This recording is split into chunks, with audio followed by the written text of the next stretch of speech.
You've been working hard for 2 years. You know you deserve more money.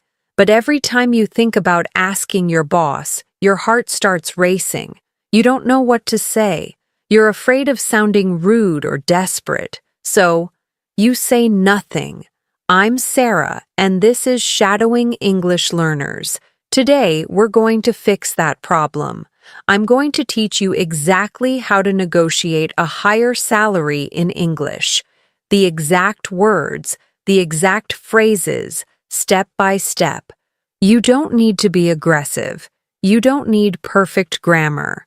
You just need the right sentences at the right time. Let's start. Part 1. Before the meeting. Okay, first thing. Before you talk to your boss, you need to prepare 3 things. Thing number 1. Know your number. Don't say, I want more money. That's too vague. Pick a specific number. For example, you make $50,000 now. You want $60,000. That's your number. Practice saying it out loud. I believe $60,000 is appropriate for my role. Again, I believe $60,000 is appropriate for my role. Good. Remember that sentence. Thing number 2. Write down 3 examples. You need to show why you deserve more money. Not just say it, show it. Think about 3 things you did that helped the company. Use this simple pattern. I did action and it resulted in outcome. Here are some examples. I trained 5 new employees and it saved the company 2 months of hiring time. I fixed a problem in our system and it reduced errors by 30%. I took over weekend shifts and the team finished the project on schedule. Write your 3 examples. Make them specific. Use numbers when you can. Thing number 3. Schedule the meeting. Don't just walk into your boss's office randomly. Send a message first. Say this. Hi, I'd like to schedule a meeting to discuss my compensation. Would Tuesday or Thursday work for you? That's professional. That's clear. Now you have your number, your examples, and your meeting scheduled. You're ready. Part 2. Starting the conversation. All right, you're in the meeting. How do you start? First, thank your boss for their time. Thank you for meeting with me today. Then, give context. Say how long you've been working there. I've been with the company for 2 years now, and I've really enjoyed my work here. Now, here's the key sentence. I wanted to discuss my salary because I don't think it reflects the value I'm bringing to the team. Let's practice. I wanted to discuss my salary because I don't think it reflects the value I'm bringing to the team. Again. I wanted to discuss my salary because I don't think it reflects the value I'm bringing to the team. Perfect. Notice what you're not saying. You're not saying, I need more money because rent is expensive. Don't talk about your personal problems. Talk about your value to the company. Now, show your 3 examples. Say, let me give you some examples of my contributions. Then list them, one by one, calmly. I trained 5 new employees and it saved the company 2 months of hiring time. I fixed a problem in our system and it reduced errors by 30%. I took over weekend shifts and the team finished the project on schedule. After your examples, pause. Let your boss think. Don't keep talking. Silence is okay. Part 3. Making your request. Now comes the important part. You need to ask for what you want. Here's the sentence. Based on my contributions and market research, I'd like to discuss adjusting my salary to $60,000. Say it with me. Based on my contributions and market research, I'd like to discuss adjusting my salary to $60,000. Again. Based on my contributions and market research, I'd like to discuss adjusting my salary to $60,000. Good. Now listen carefully. After you say that sentence, stop talking. Don't apologize. Don't say if that's okay or maybe possibly. Just stop. Let your boss respond. Wait for them to speak first. This is hard. You'll feel nervous. You'll want to fill the silence. Don't. Practice this at home.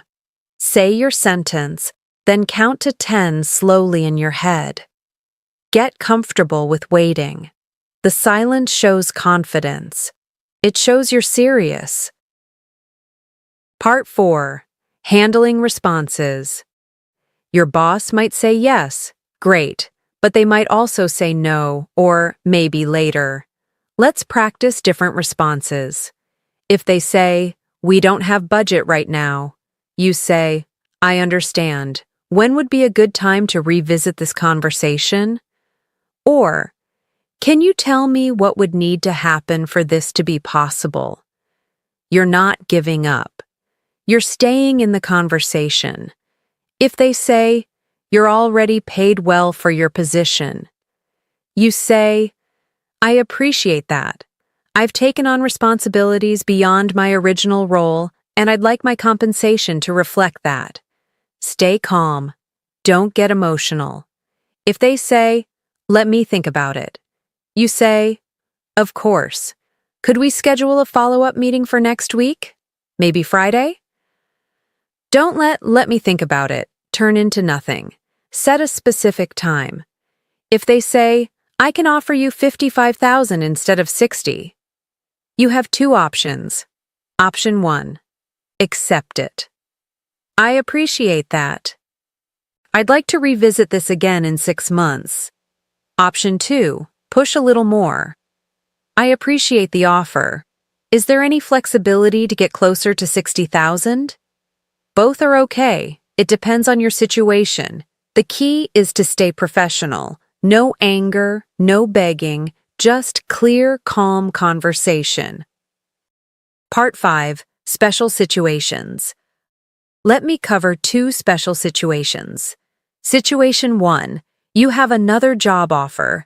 This gives you power, but don't use it like a threat. Say, "I've received an offer for $65,000 from another company. I prefer to stay here, but I need to make a decision that makes sense financially." That's honest. That's fair. You're giving them a chance to match it. Situation 2. They say yes, great. But don't just say thank you and leave. Say, "Thank you so much. Could you send me an email confirming the new salary and the start date?" Always get it in writing. Always. If they hesitate, say, "I just want to make sure we're both clear. An email would be helpful for my records." This protects you. Verbal promises can be forgotten. Emails can't. Part 6. The mindset. Let's talk about fear. Many people are afraid to negotiate because English is their second language. They think, "My grammar isn't perfect. What if I sound stupid?" Listen to me. Your boss is not testing your English. They're evaluating your value. If you prepare your sentences, practice them, and deliver them calmly, your accent doesn't matter. Your small grammar mistakes don't matter. What matters is confidence. Before your meeting, stand up. Look in the mirror. Say this: "I bring value to this company, and I deserve fair pay." Say it until you believe it. "I bring value to this company, and I deserve fair pay." You're not being arrogant. You're stating a fact. Carry that confidence into the room with you. Your action plan.